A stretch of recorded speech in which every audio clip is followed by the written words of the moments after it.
मामले में पाकिस्तान हमसे मजबूत है, वो इस मामले में कि पाकिस्तान में एक भी नेता वहां की सेना का मनोबल गिराने के लिए कोई बयान नहीं दे रहा है। भारत में ऐसे बयानों की झड़ी लगी हुई है। पाकिस्तान के एक भी नेता का बयान भारत की मीडिया में हाईलाइट नहीं हो रहा है। दूसरी तरफ हमारे इंडी गठबंधन के तमाम नेताओं के बयान, वहां पर सिद्धारमैया जी का बयान, चन्नी जी का बयान, बाकायदा वहां की मीडिया में किस ढंग से बोले जा रहे हैं। पाकिस्तान में पक्ष हो या प्रतिपक्ष, दोनों सेना का समर्थन कर रहे हैं, और हमारे यहां प्रतिपक्ष सेना का मनोबल गिराने का प्रयास कर रहा है। सर्जिकल स्ट्राइक का कभी प्रूफ मांग रहा है, कभी कह रहा है कि पुलवामा में क्या हुआ, वगैरह वगैरह। मैं कांग्रेस से पूछना चाहता हूं कि आपका यह पुराना याराना कब से है भाई पाकिस्तान से?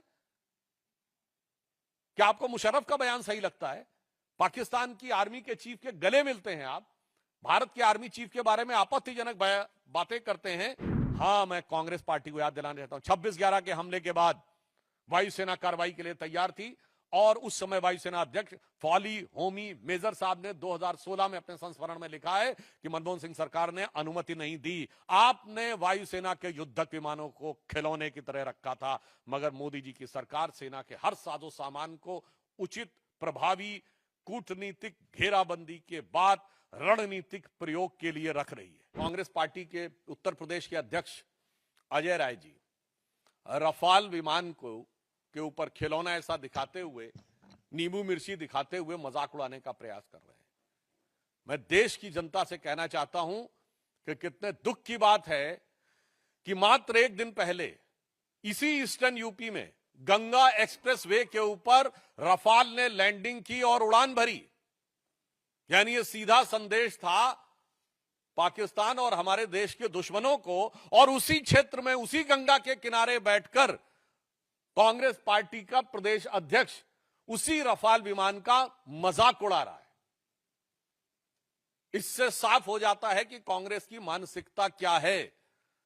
और यह भी मैं कहना चाहता हूं, हां सच है कि भारत के तमाम क्षेत्रों में एक मान्यता है कि नींबू मिर्ची बुरी नजर से बचाती है, परंतु आज भारत की सेना को पाकिस्तान की बुरी नजर से बचने की जरूरत नहीं है, क्योंकि पाकिस्तान की सेना भारत की सेना को डरी नजर से देख रही है, और ये इंडी गठबंधन और कांग्रेस वाले बुरी नजर से देख रहे हैं।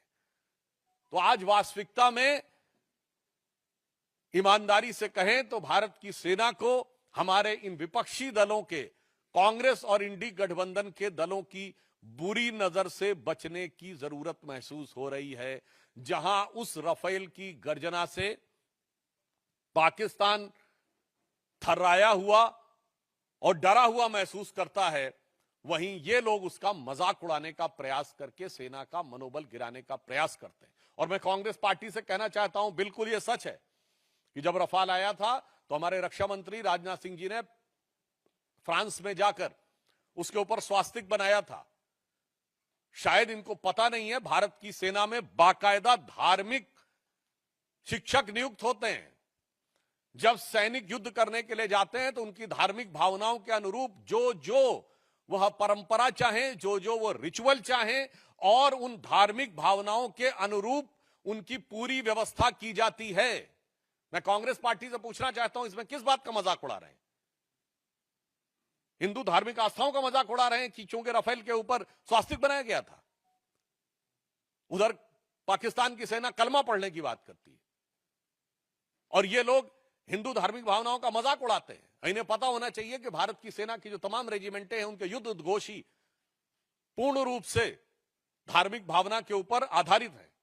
गलवान में जो हमारे सैनिक बलिदान हुए थे, बिहार रेजिमेंट का युद्ध उद्घोष है बजरंग बली की जय। गोरखा रेजिमेंट का युद्ध उद्घोष है आयोरी गोरखाली जय महाकाली। राजपूत रेजिमेंट का युद्ध उद्घोष है राजा रामचंद्र की जय। मैं पूछना चाहता हूं, आज मैं फिर यह बात गंभीरता से कह रहा हूं, आप सब ने फिफ्थ कॉलमनिस्ट वर्ड सुना होगा।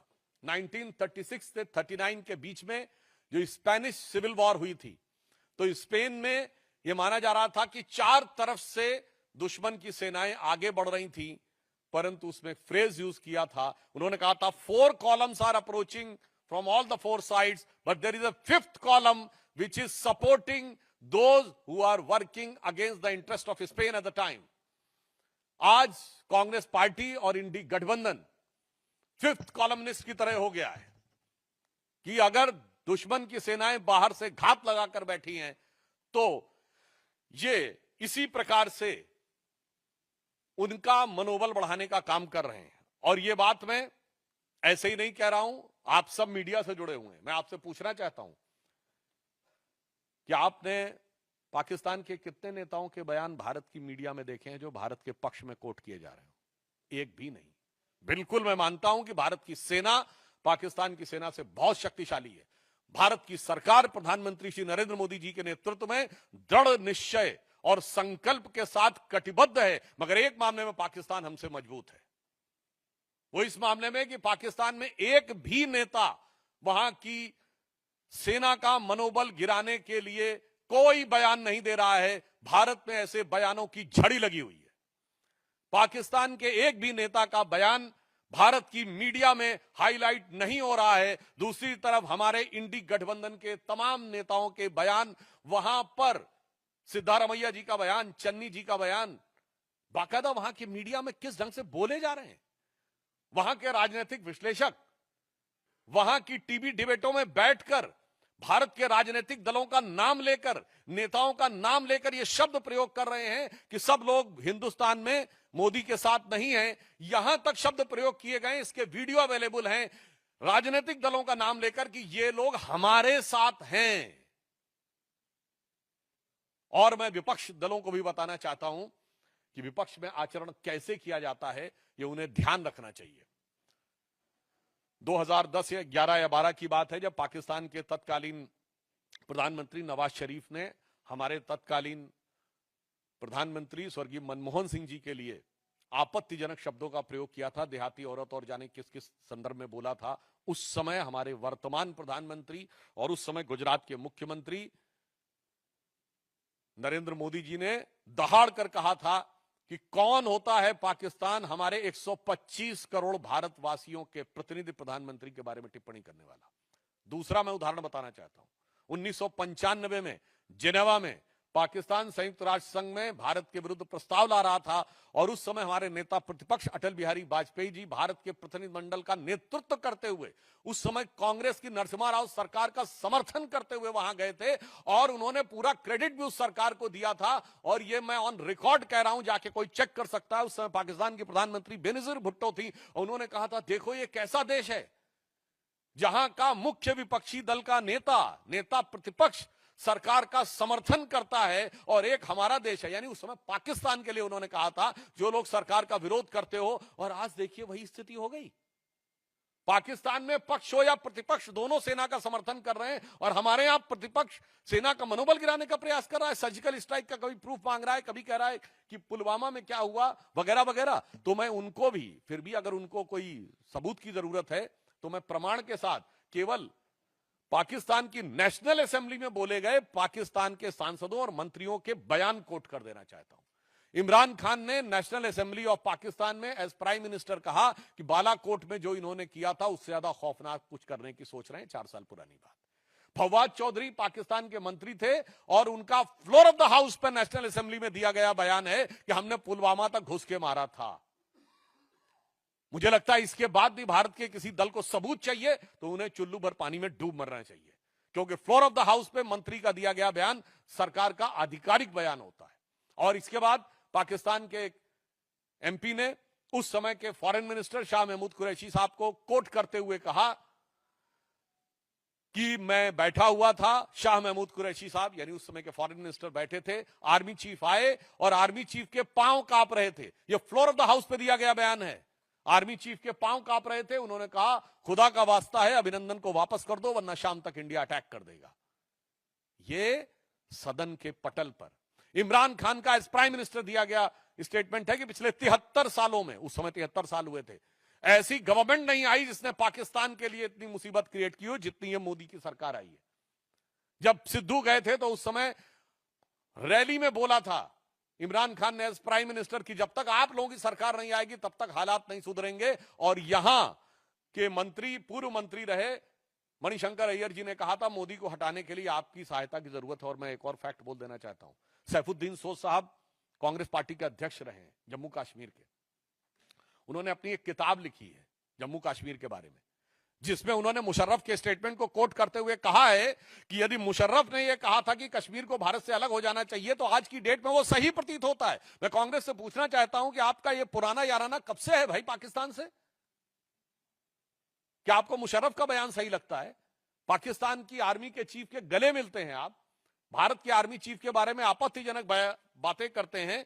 इसलिए मैं स्पष्ट रूप से देश की जनता को संबोधित करते हुए कहना चाहूंगा कि देश के अंदर और बाहर सरकार और सेना पूरी दृढ़ता के साथ, कूटनीतिक दक्षता के साथ जहां संकल्पित होकर खड़ी है। इस समय भी रक्षा मंत्री जी की जापान के रक्षा मंत्री से वार्ता चल रही है, तो दूसरी तरफ विपक्ष के द्वारा जिस प्रकार का घटनाक्रम किया जा रहा है, यह अपने आप में बहुत दुखद है, निंदनीय है, भर्त्सना योग्य है।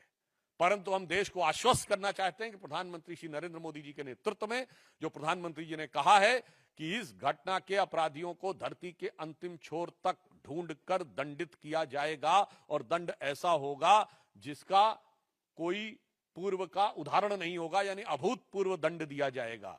और ये वो लोग हैं जिन्होंने जीती हुई बाजी, जंग के मैदान पे जीती हुई सेना को कूटनीति के टेबल पर हारने पे मजबूर किया है। मैं कांग्रेस को याद दिलाना चाहता हूं, आप कहते हो कि हमारा वायुसेना का जो जहाज है वो खिलौने की तरह है। हां, मैं कांग्रेस पार्टी को याद दिलाना चाहता हूं, 26/11 के हमले के बाद वायुसेना कार्रवाई के लिए तैयार थी, और उस समय वायुसेना अध्यक्ष फॉली होमी मेजर साहब ने 2016 में अपने संस्मरण में लिखा है कि मनमोहन सिंह सरकार ने अनुमति नहीं दी, आपने वायुसेना के युद्धक विमानों को खिलौने की तरह रखा था। मगर मोदी जी की सरकार सेना के हर साजो सामान को उचित, प्रभावी कूटनीतिक घेराबंदी के बाद रणनीतिक प्रयोग के लिए रख रही है। आपकी सरकार वो थी कि हमारी फौज जीतती थी और सरकार सब कुछ हार के चली आती थी, क्योंकि आप को एक मर्ज था कि हमें सुलह की शक्ल संवारनी है, भले ही वो भारत की सेना के जवानों के खून से क्यों ना संवारनी पड़े। तो एक पंक्ति में याद दिलाना चाहता हूं, जो उनकी विदेश नीति थी वो क्या थी कि चीन छीन देश का गुलाब ले गया। ये नेहरू जी के लिए कहा गया। चीन की विदेश नीति असफल हुई थी ना, गुलाब पहनते थे, वो गुलाब लगाते थे। चीन छीन देश का गुलाब ले गया और ताशकंद में वतन का लाल सो गया, और ये सुलह की शक्ल को संवारते रहे, जीतने के बाद बाजी हारते रहे। मगर अब सरकार वो है जो जंग और कूटनीति के मैदान दोनों के ऊपर प्रभावी उत्तर देने के लिए तैयार और कृत संकल्पित खड़ी हुई है।